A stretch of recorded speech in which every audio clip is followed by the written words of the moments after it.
Many banks don't trust young people to give them money. They prefer to invest more in businesses that are already there and are already established. At the core of this vision and those partnership is entrepreneurship. And young women entrepreneurship is central to that vision. So the only thing you need to do is to have a viable proposal. Remember, you must convince us the business idea. Welcome to State of Africa.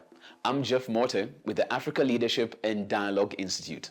Now, did you know that across Africa, businesses led by young women have the potential to generate over $280 billion in revenue over the next 5 years? Yet, as highlighted in the Young Women in Africa as Agents of Economic Growth and Transformation report by the Mastercard Foundation, significant barriers remain. In Kenya, a major challenge is limited access to affordable finance. Today's episode spotlights powerful conversations from the Young Africa Works Dialogue on Dignified Opportunities, held in Nairobi, Kenya. But the conversation didn't begin in the capital. It traveled across Kajiado, Nairobi, and Mombasa, where young women entrepreneurs shared not only the real challenges they face on the ground, but also the opportunities they are seizing to grow, innovate, and lead.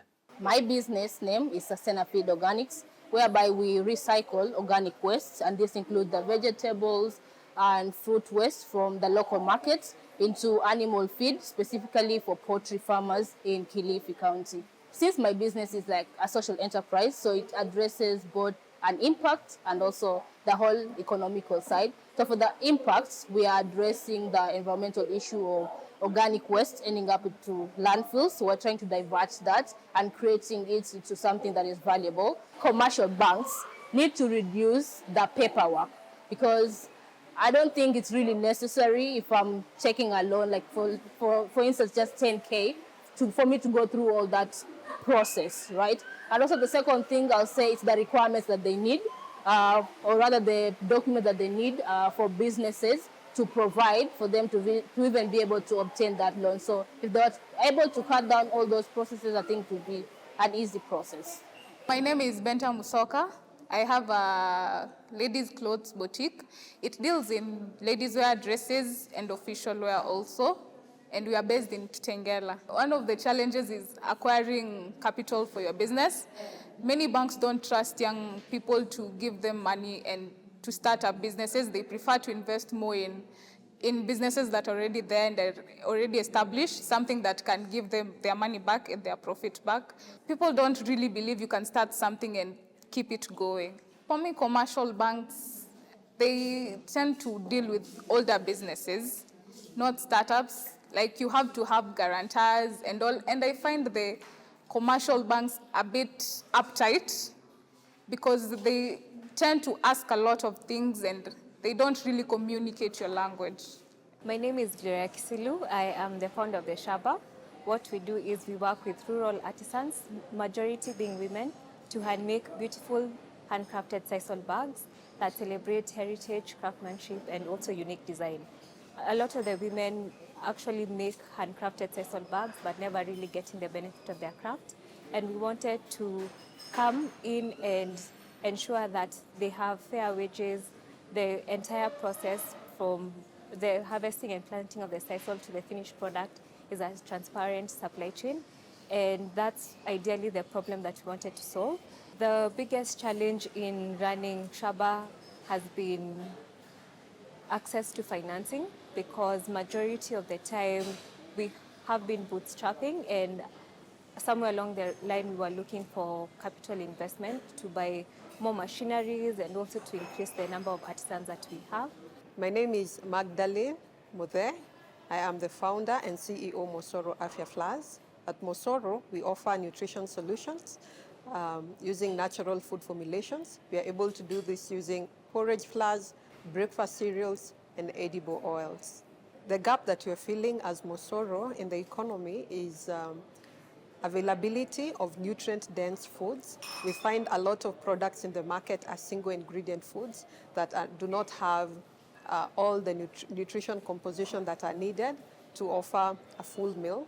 So at Mosoro, we package, we bring together different foods to make a complete formulation to support specific dietary needs.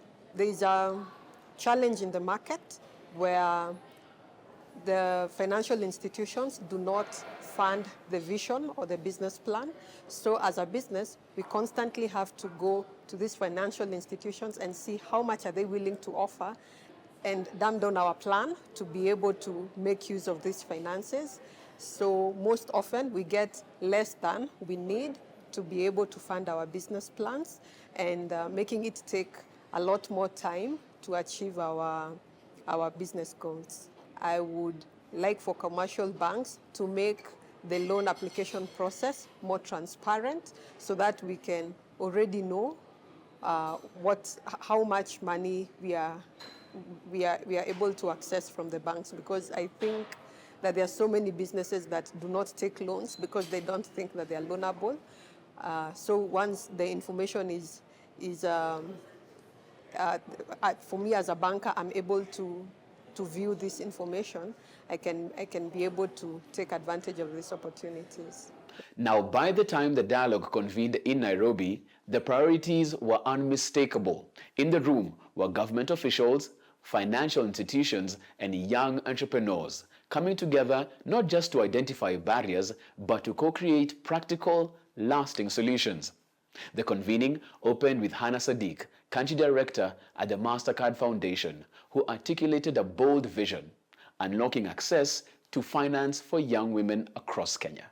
We are here because we have a fundamental challenge and a profound opportunity that we can together unlock. This is about unlocking the potential of young women entrepreneurs as a pathway to dignified and fulfilling work here in Kenya. And you will hear much about this word, dignified and fulfilling work. Those of you who work the foundation, you know we talk about this a lot. At the foundation, we define this based on what young people themselves have told us across Africa. Why do we believe that young women-led entrepreneurship is that pathway to dignified work? It's because this is where the future of work already lives, in the hustle, in the ambition, and in the ingenuity of young Kenyan entrepreneurs. When you go around the exhibition, you will see that ingenuity, you will see that creativity. Nearly 90% of the 800,000 young people entering the workforce every year find work in MSMEs, 90%. When you look at these enterprises, you may think that they're small, but when you combine them all together, they actually contribute 35% to Kenya's GDP. That's formidable. So our MSMEs are actually the economic engine and the employment engine of Kenya. And guess who owns those MSMEs? You may be surprised. 2024 statistics show us that there are more youth-led business owners under 35 than non-youth, people like me, yeah? So young entrepreneurs are actually the majority, not the minority. And I think that's a mindset shift. This is not a marginal issue, it's central to anything that we want to do when it comes to entrepreneurship. And young women, they are not on the sidelines of this entrepreneurial action. According to the latest FinAccess data, around 1 million young women in Kenya are currently running businesses. 1 million young women. And they're on par with their male peers. Only 26% of young women-led businesses access formal finance. So are we to believe that the remaining 74% are not commercially viable? Could that really be the case? So this dialogue is about questioning those assumptions. And imagining what is possible when you see things from the point of view of potential as opposed to from the point of view of risk. So how do we unlock this future together, this inclusive economy of Kenya? This is one of the questions that we at MasterCard Foundation, we are up at night thinking about this, and I know many of you in the room as well. We have committed through our Young Africa Works strategy to enable 7 million young Kenyans to access dignified and fulfilling work by 2030, and the majority of that being young women. At the core of this vision and those partnerships is entrepreneurship. and young women entrepreneurship is central to that vision. We've already made some progress. We've supported over 650,000 MSMEs through partnerships with KCB Foundation, with Equity Bank and Equity Group Foundation, with Genue Growth Program. Many of you are in the room here today. That's no small feat, 650,000 MSMEs. And through those collective efforts, we've managed to support over 2.2 million young people to be in work. It's progress, but it's not enough. Progress, but not enough. And I think that's going to be one of the things we will keep on coming back to. We see that Kenya has come a long way when it comes to financial inclusion, but we can do more. And we're looking forward to having it all come together in this big potluck. We have created an inclusive table, which means that every single voice matters. All of you are experts in your own right, so make your voices heard, make your solutions known. So as I close, I have an invitation, and the invitation is simple. It's to listen. It's to listen to one another. This space is about, yes, what's already in existence, but what else should we do? What is disruptive? What is innovative? Bring that. And then commit. Please reflect on what you can do as an individual and as an institution to solve this question. And especially you young people, we are also looking to you to commit. It's not just high people up there. You also can commit to doing things differently. We want to hear your commitment as well. This was no ordinary dialogue. It was one that would focus on the real challenges and also shed light on the possible solutions ahead. At the center sat a trio of insight and influence. Dr. James Mwangi, CEO, Equity Holdings Group, bringing measured perspective and financial foresight. Susan Mangeni, Principal Secretary, State Department, MSME Development, a guiding voice for enterprise and inclusion. And Mastercard Foundation Country Director for Kenya, Hannah Sadiq, carrying a clear and compelling vision to expand access for young women. Let's listen in. We'd like to get 15 minutes of questions. Shoot your hand up. My question is, having connected with the young women, I have seen that they truly have the potential to build businesses that can scale and grow. So what can they do to earn the trust of financial institutions that they can be able to access more capital in a sustainable way? I think they earned the trust through this partnership. We have brought in two powerful brands, the government, the regulators, to say, provide a solution. So walk in once we have signed, and it's granted. Remember, we have also said we'll provide you with a guarantee. We'll not ask you for security. So the only thing you need to do is to have a viable proposal. Remember, you must convince us the business idea, and it must show viability. It will be added advantage if you are scaling, you have proof of concept. We said we are scaling what we proved during COVID. If there is a proof of concept, that is instant. How do we solve for how quickly we need to start repaying the loan? I'm talking as a farmer. By the time I'm coming for a loan as a farmer, it means I will be harvesting in 3 months. So if the bank is expecting me to start paying off this month, so let's say I get the loan on the 1st of the month, and then on the 30th, the bank is expecting me to start paying off that loan. Where is this money supposed to be coming from? So I think that's also something that we could look at in terms of inclusion, because there are a lot of us young women who are doing small-scale farming, who would like to grow to large-scale farming, but we know that farming takes time. Yes. The biggest problem is assuming there is one fit all loan for everybody. You should have a loan designed for your purpose. And that's why I said there must be a business plan. We are funding a business plan. The best example for farmers, I would say, is we have done 24 irrigation schemes with the German government. Irrigation schemes are 12-year projects, but they are tailored towards the cycle of cash flow. Security never pays loans. It's cash flow that pays loans. So good banks, and Equity is a good one, we tag repayment to cash flow. When will you get the money? If you look at tea farmers, we tag their repayment to the T-bonus, not even to the monthly proceeds. So loans are structured to a project or to the purpose for which the loan is being borrowed. Just to say, I think we're really hearing across all the conversations, really young people saying we need that tailored product for us, yeah? And I think the one thing, and we'll hear more about that, is around understanding that young women entrepreneurs are not a homogenous group. So how can the financial sector providers get even more innovative in terms of tailoring to the different segments that we see there? And one thing that I really disrupted my own thinking was around the affordability. I thought it was all about affordability in terms of the interest rates.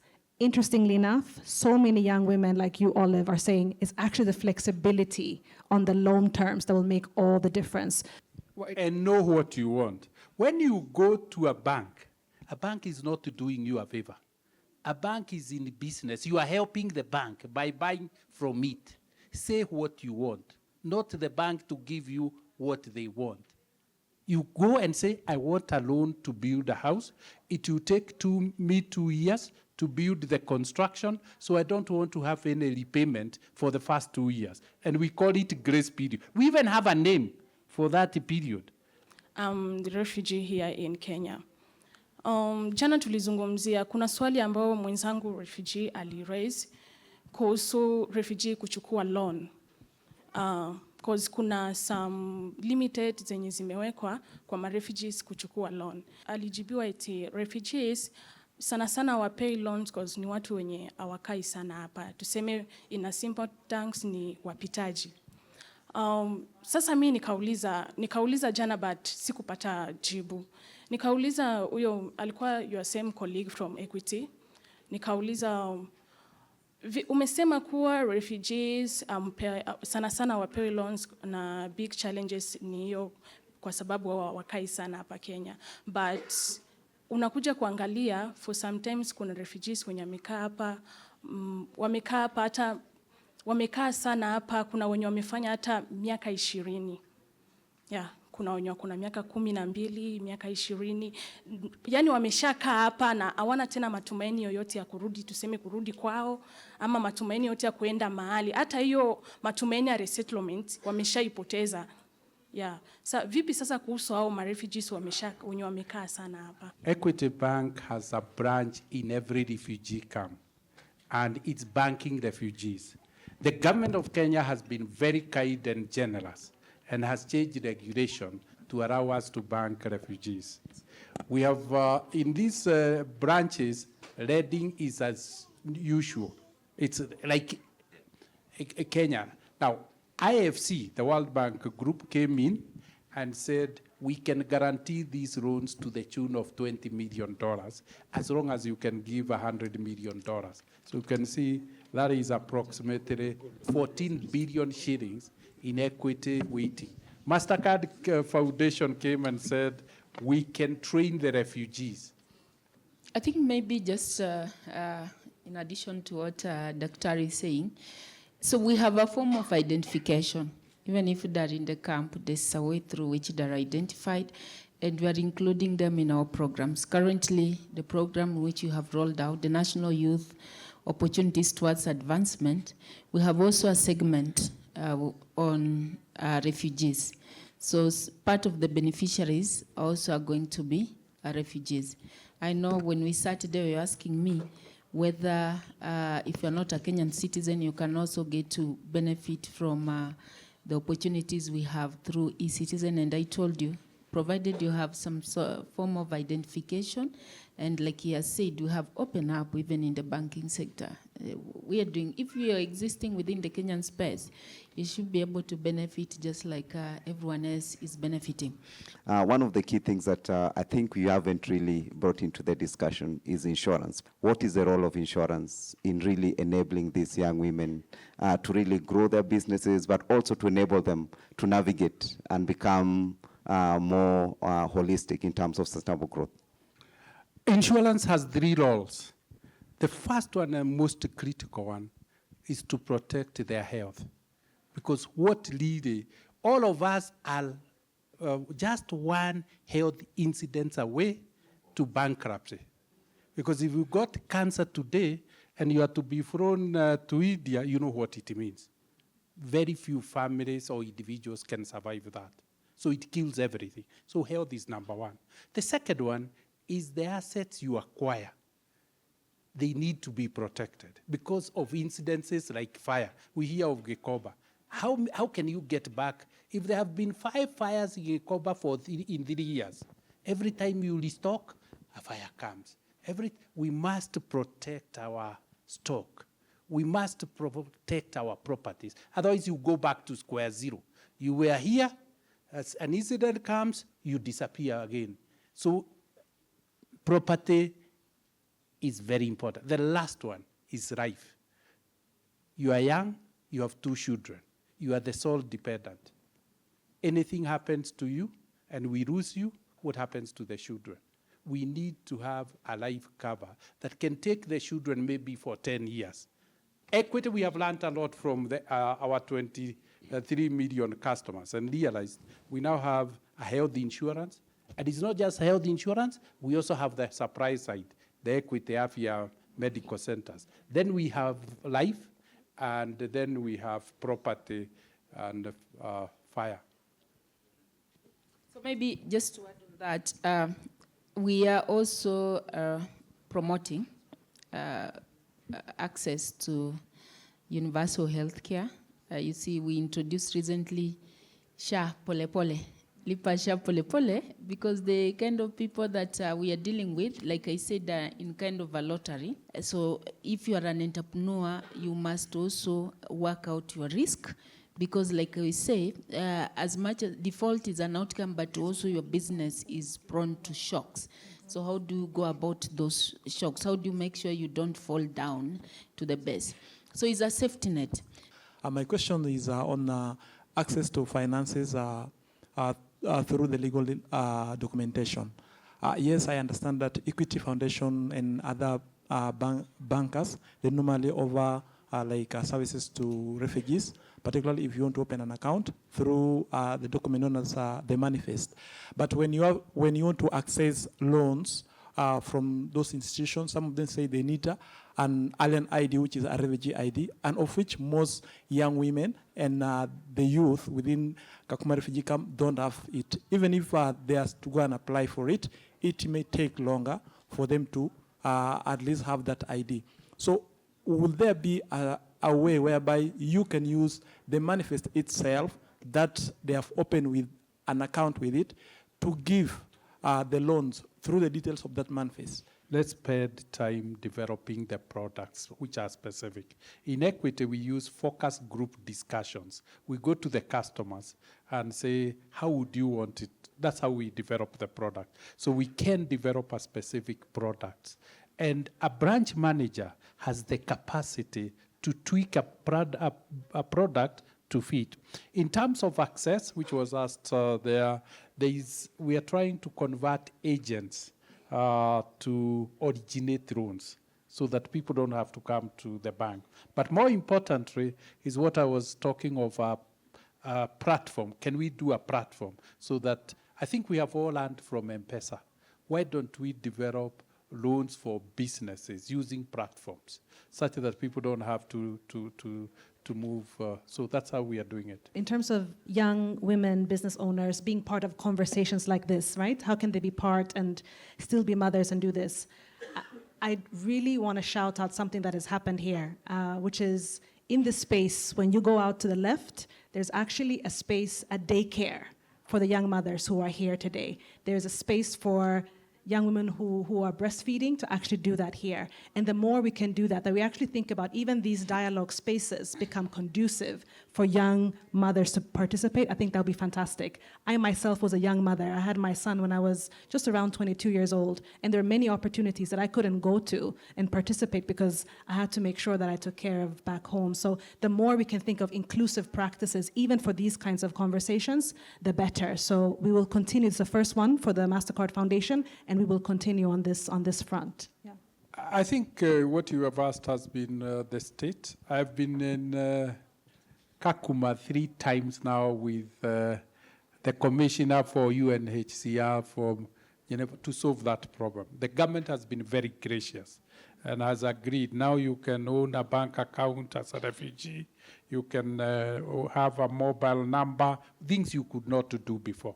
Now, what we said is that recently, as late as we were there in February, we managed to get the World Bank to guarantee up to $20 million for us to release $100 million to refugees. So now you can borrow, you don't need the alien card. It's the normal documents. And it's not just for loans for business. The government has also come in and converted Kakuma into a municipality for refugees. And now you can even build a house. Leave alone, because they recognize this has become a permanent home. So you try now, the product is there. But it's a lot of change globally that has gone to recognize refugees in the host countries. We take a short break now. When we return, we shift our focus to solutions from both the entrepreneurs and the partners walking this journey with them. This is State of Africa. See you after the break.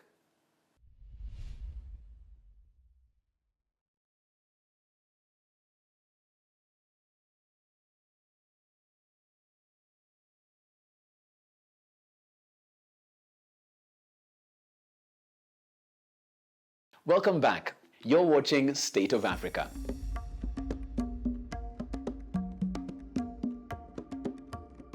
As we continue sharing insights from the Young Africa Works dialogue on dignified opportunities, the business case for investing in entrepreneurs is clear. Across Africa, 90% of young people access work through small and medium-sized enterprises. For young women, entrepreneurship remains the fastest pathway to dignified and fulfilling work. So, what would it take for financial institutions to engage more decisively with this powerful segment? Wakioro Njogona, Managing Partner, Hiva Fund, weighs in. What's interesting is when you look at any business, viability is key. Yeah. With Hiva Fund, you're very deep in creative entrepreneurship, cultural entrepreneurs as well. As a fund, as a financial institution, as a partner, how do you view viability in these particular spaces that are a bit uncharted? The woman has gotten the courage and she's walked into the Hiva Fund office. Yeah. How do you assess that viability? Yeah, I mean, I feel like the thing that I want to say first is that a creative business is just like any other business. It has to have it has to be, like you're saying, the word viable, it has to be viable. So someone has to think about it as a business. Can it generate income? Can it be able to give me the income I need to survive off of it, and maybe potentially actually employ more people out of it? And so viability is, am I thinking about it as a business? What do I need to do to get there? Mm-hmm. Do I need to buy my own guitar, for example? Do I need to buy my own camera so that I can be able to take more pictures and then use them for, something? Mm-hmm. What does that look like? And so we want, when you come in most cases, someone will come in and say, I am really good at taking photographs. How do I turn this into a business? Mm-hmm. And in such cases, then we have a pathway where we're like, okay, we will connect you to these individuals who are able to help you start to think about it as a business. Mm-hmm. But you also find that there are people who have already looked at it as a business and they're actually generating some income out of it. Final question in our conversation, because we're talking, the barriers here, but you're also looking at solutions. Yeah. From what you've seen so far in your business, conversations that you've had in room as well, yeah. What do you think has been the biggest systemic challenge, barrier, and what do you think is the potential solution from where you stand? The biggest systemic barrier, I think it's perception, mm-hmm. On both sides. So I say perception because when a young woman walks into a bank, or when a creative walks into a bank or a financial institution, there's already a perception. You look at the person and you're like, I don't know, just profiling them. But I think perception, it's something that we all need to actually work on, where we look at, people outside of what you see, but when you have a conversation with this person, do they understand? Majority of the time you'll find that actually they know that they're in business, but they just need a bit of an extra boost or extra support and a welcoming environment for them to be able to articulate themselves. And on the flip side, perception, when a young woman walks into a bank or even doesn't walk into a bank, there's a reason why they don't do that. It's mm-hmm. because they will view, I had someone talking about the language that's used, or, mm-hmm. There are all these other things that, influence how we make decisions as human beings. And so when we start to unravel that and actually understand, okay, so what is the best way I can communicate to this person that they can come here and they can ask for a loan? And maybe I might say no, but it doesn't mean that I do not believe in their business, that I'm also willing to offer additional support. I think the perception thing is actually something that's a real barrier to how we perceive access to finance. Then you realize, the reason why a financial institution like a bank would not actually look at a certain demographic is because there are some punitive measures that will be taken against them. And so they cannot, even if they wanted, be able to take on such certain things. But I think the more we have these conversations with everybody in the room, then the more we realize that we're actually all working towards the same goal. And so it's important to have these discussions. I like that there was, the young women were there saying what they want to see and how we can support them. The government was there, the financial institutions were there, the regulators were there. So everybody is having this dialogue, and we're all able to chime in to the solution. Yeah. A recurring theme during the dialogue was commitment. What concrete actions would stakeholders take once the conversations ended, especially to make the entrepreneurial ecosystem more enabling? We posed that question to Mendy Njonjo, CEO of the KCB Foundation. So this one is really easy because it actually rides on a commitment that has been made by the KCB group, specifically KCB in Kenya, which is number one. Here's a number, 250 billion dedicated for women enterprises, right? Women, young women are part of this group, right? So, and this is over a period of 5 years. So it's not necessarily something that is going to be stretched. So over a period of 5 years. So there's that very, very crystal clear commitment. Number two, in terms of financial products, it's also financial products that speak towards the issues that people were talking about. So unsecured funding, up till 10 million, again, based on your cash flows. There's also for chamas, you can borrow up till 10 times your savings. So this is around 25 million that you can actually borrow, again, unsecured. So that's another commitment that has been made by the bank to women-owned enterprises. There are also other products like financial insurance services, like the Simba insurance product, which is, again, for enterprises that have or at least 3 employees, a tailored financial product that will speak towards your very specific needs and was developed to really cater for these young as well as smaller nascent enterprises that are developing. And then I think as KCB Foundation, a very clear commitment towards this partnership that we have with the MasterCard Foundation, as well as also with KCB Bank in Kenya. It's making sure that we continue to support young people in terms of enterprise development, so non-financial support, BDS support, boot camps, entrepreneurship support, so that they're able to access this funding from KCB Bank. One thing we've realized, there is the lack of capital, but also close behind that is a perception issue, a mindset issue in terms of how this particular demographic is viewed. How are we trying to change that? Because it's also important as the young woman entrepreneur walks into the door, and we've heard of numerous cases that they walked in, they asked, there's one entrepreneur I heard who went into a bank and was asking for a PDQ machine for her business, and the bank said they ran out of them. Yes. It was laughable. Yes. So how do we start changing this mindset so that as they walk in, they are seeing opportunity. They are seeing a viable business before the discussion and not risk and a chance to dismiss. I really like the framing that you've put in that question. And I think it all starts from a recognition that, let me say women entrepreneurs just generally, or young women entrepreneurs, young people, that this is not a problem we're trying to resolve. This is an asset that if you're smart, and I'd like to think that KCB is one of the smartest people out there, we see this as the opportunity that it is. And some of the things that you're talking about really speak towards how do we make sure that financial services are really appropriate for the demographic that we are trying to tap into in terms of business opportunities. Some of the things that are abundantly clear is that if you want to make a shift towards this sort of serving this population, you have to be very intentional.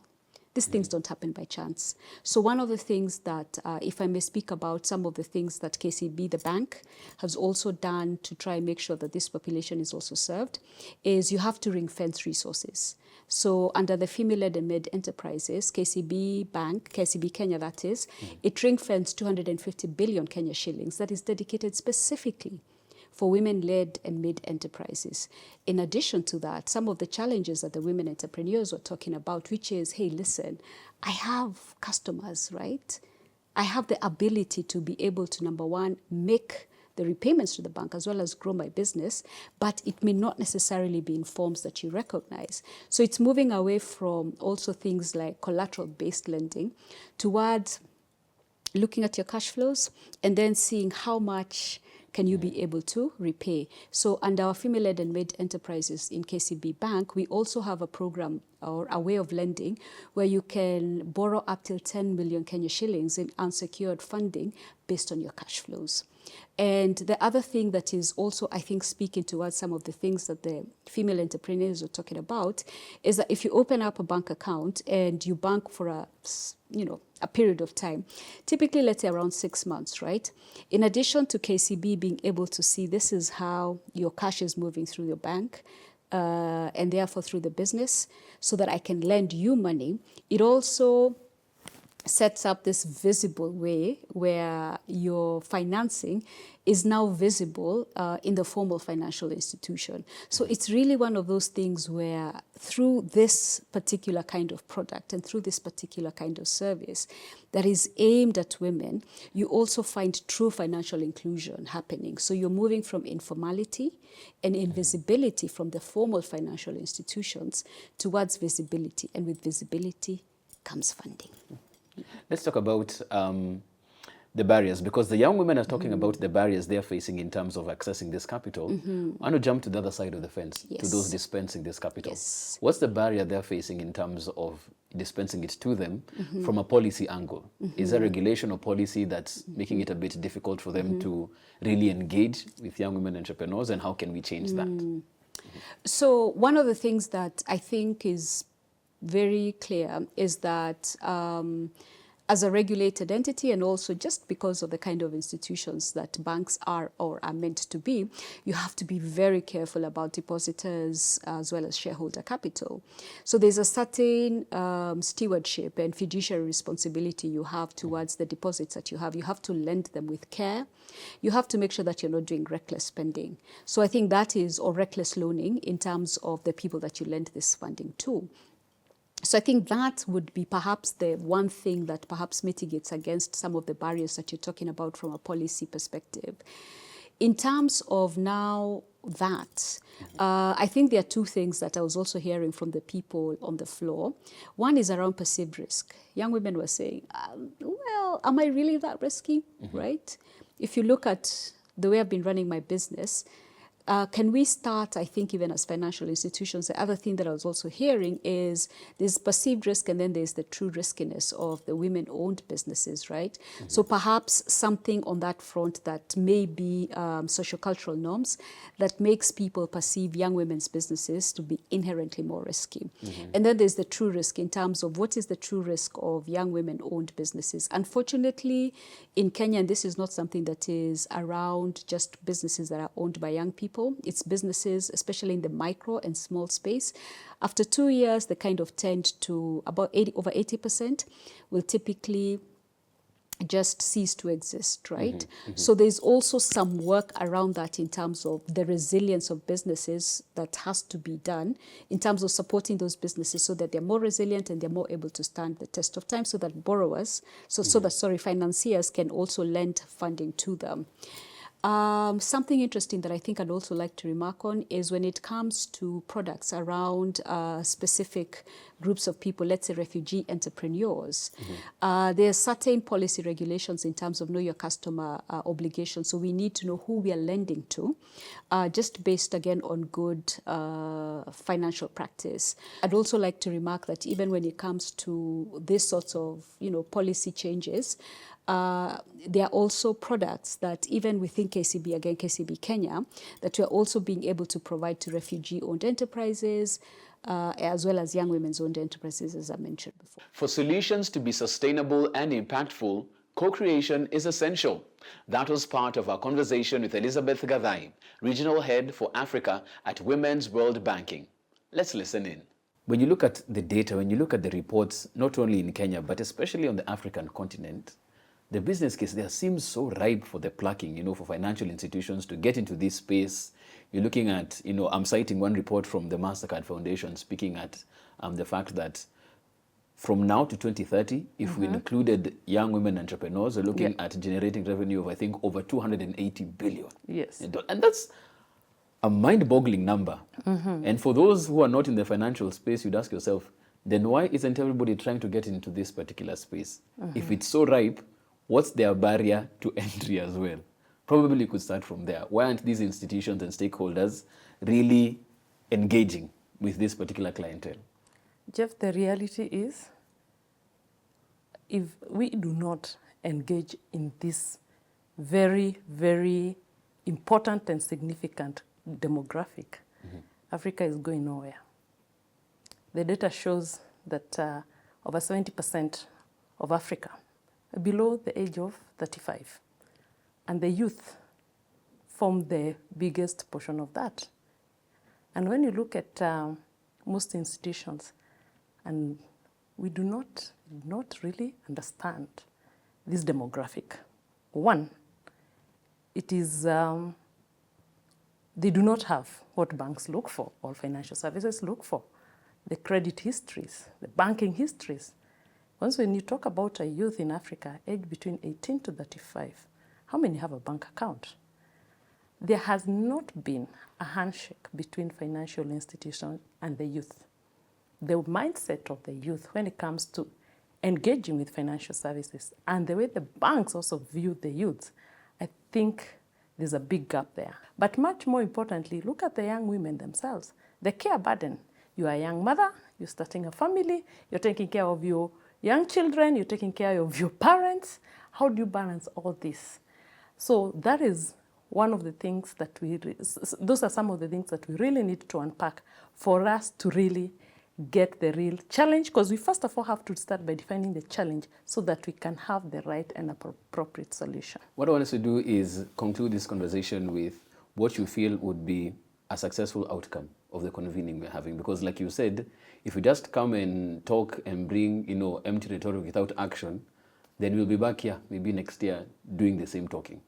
So for you, as we live here, what would be a successful outcome for the two-day dialogue we're having to make sure action is actually taken, commitments are followed through, and we change and include this particular demographic? Jeff, what doesn't get measured never gets done. One of the things we should get out of here, beyond responsibility, is what I would say the KPI, key performance indicators. And every institution or every stakeholder or every ecosystem player must have their responsibility and an indicator of what that success will look like. If it's the government, for instance, central bank, is it about changing a certain policy? Is it about ensuring that this agenda is part of the national financial inclusion strategy? If it's a financial institution, a bank, for instance, will they start tracking how many youth or young women are in their ecosystem? Will they start demonstrating that since we had the dialogue, this number of young women have accessed finance, have opened bank accounts, can access insurance? If it is the young women, are their businesses growing? Before we came, where were you? Or before the intervention, where was your business? Do we need a secretariat? Do we need a committee that will provide the oversight to ensure that all these initiatives, because what misses a lot is the follow-through. Who is the chief whip? Who ensures that we remain accountable? We are taking action and we remain accountable. So to me, that is what success would look like. The needed interventions were clear, and perhaps no one put it more powerfully than Stephanie Kanyingi of Groots Kenya, who emphasized the importance of not just designing solutions for young women entrepreneurs, but ensuring that they are part of the process from beginning to end. Here's my conversation with her. When you listen to your members, the ladies who you're working with in terms of creating these particular programs and participating, as you said, from the grassroots to the boardroom where this is done, what are they saying is their big challenge, and how would they want that intervention to look like? Because you're saying the interventions are made in the boardroom and brought to ground. What are they saying? How do they want them to look like? They want them to look like flexible funding, flexible repayment rates, flexible, it needs to reflect the situation on the ground, right? The products that we are developing have to reflect whatever is going on the ground. Access to finance is not an issue that stands by itself. It's affected by so many others. We have culture, we have religion that would prevent a young Muslim woman from taking a loan with interest. So how are we responding to that? How many banks have Sharia compliant loan products? We are talking about young women in business. Do we recognize that of the population of young women, very few of them already have the ability to start a business? So that we are talking about accessing finance for them. What happens to these other young women? I feel that while we've made some headway, we've only made headway for the urban youth, the urban learned youth on top of that. And even then, there are still so many other barriers for this urban learned youth to be able to access finance. There's something interesting you said, Stephanie, and I think I remember at a certain breakfast where the conversation was around how certain young women entrepreneurs had walked into banks and different financial institutions and what happened once there. And you stood and spoke about the fact that the very fact that they've gotten the chance to walk into a bank is a privilege. Yes. Let's co-create that solution, because the financial institution is there and saying, okay, fine, but we're trying as much as possible to go to that last mile. We're bringing agency banking. We're trying to open branches, far and wide. Let's, hypothetically co-create this solution. Yeah. What would that look like so that this particular privilege is extended to that young woman in the rural area? What does that look like? So it would look like working together, like even the banks, the financial service providers having some sort of social responsibility. And when I say social responsibility, I mean, how do you build this young woman up to be able to access that finance? We've talked about the barriers, right? We have the individual barriers that this young woman may have, maybe poverty, their family situation, whatever they are going through. We have the cultural, the societal barriers where there's a culture. We have religion. So we have to start in the community. Make sure she feels like she has the capacity, confident enough to take up, a loan, and that looks like mentorship. And it's not mentorship only on financial literacy. It's on life skills.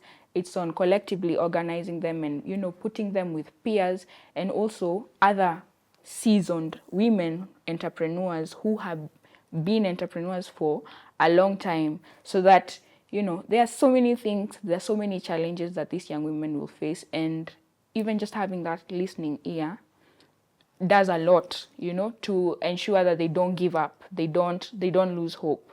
So we have to surround this young woman with an ecosystem that is there to support her to get and knock, to have the privilege of knocking in a bank and saying, can I get a loan? So we mentor them. You collectively organize them where they're with their peers and other seasoned, grassroots women. So they walk the journey with them. Okay.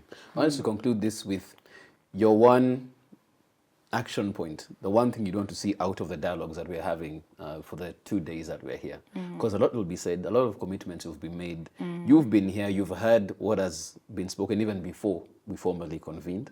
What's the one thing in a nutshell as we bring this to a close that you wish would be the action point out of this convening? I don't know if I'll be, shooting for the clouds here. We had better. But I do want to see the financial service providers taking up that social responsibility and not waiting for the young woman to be prepared to access the loan. You know, because as I said, it is a privilege for that young woman to be able to get in that bank and request for a loan. But can we meet them where they are? You know, that young woman in Lamu who already is having a hard time convincing her parents or her community why she should start a business. Can we meet her there and try and address whatever all the barriers that she's facing? We need to have a holistic you know, solution, so that it's whatever we are coming up with is not just for the urban youth, it's not just for the young man, it's for young women, whatever situation that they may be in. And we can't do that if the CSOs are working on their own and the government is doing their own thing, and we have to sit down together, which is why this convening is so good.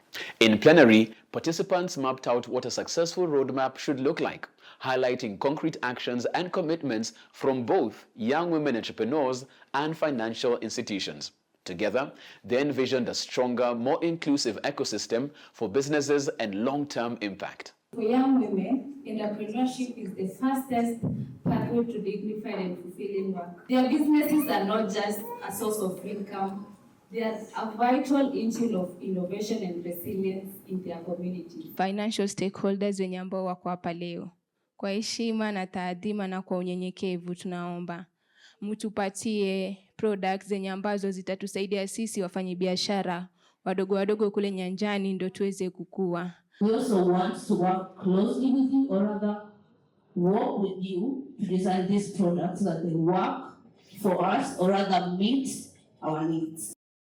Today we are following on what we were doing yesterday, which was around the commitments and trying to figure out which are the ones that actually can be actualized. Something that I really picked up from yesterday's conversation and also interacting with other entrepreneurs is they need to understand your customers, not just for us business, but for the financial sector to understand us and our needs. There needs to be more capacity buildings and training on entrepreneurs ili waweze kujua their rights. With the project partners to come on board and help us in getting those licenses in our business. So my commitment is to go and teach them about this financial institution, and also to teach them that we don't open a business kama, we take a business as career and be serious in business. Fit for purpose, mindset shifts, last mile inclusion. These are the pillars of transformation. And young women entrepreneurs, together with key stakeholders in the financial sector, are leading the way. That brings us to the end of this edition of State of Africa. Let's keep the conversation going. Follow Aladi on all our social media platforms. Until next time, I'm Jeff Morte. Goodbye.